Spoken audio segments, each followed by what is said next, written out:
Il disegno di legge presentato dal governo regionale richiama i sindaci alla necessità di far sgomberare le case abusive che per loro ubicazione potrebbero trasformarsi in trappole mortali.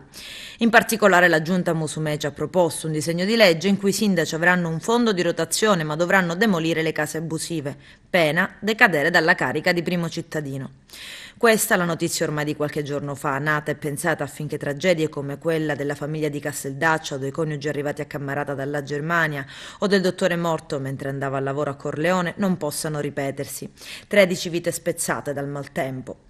Ma ad attaccare la proposta di legge per primo è il presidente dell'Ancile, Luca Orlando, secondo cui scaricare tutta la responsabilità sui sindaci è un'operazione di vigliaccheria politica, fermo restando che chi ha sbagliato deve pagare. A seguirlo a ruota il sindaco di Agrigento, Lillo Firetto. Il DDL presentato dal governo è lacunoso, contraddittorio, inizia così Firetto il suo attacco al disegno di legge. Tutti gli interventi mossi da spinte emozionali rischiano di provocare più guasti di quanti vorrebbero risolverne.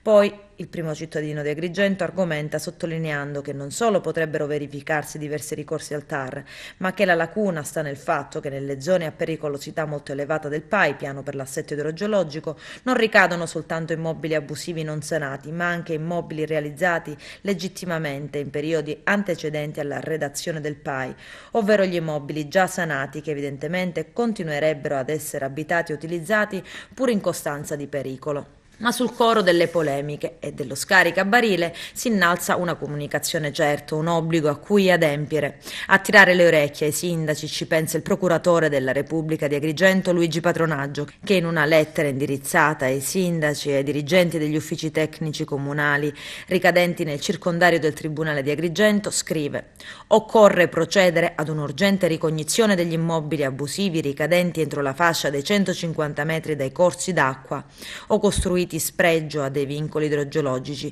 per avviare con la massima celerità le demolizioni». E per urgente ricognizione Patronaggio intende 30 giorni.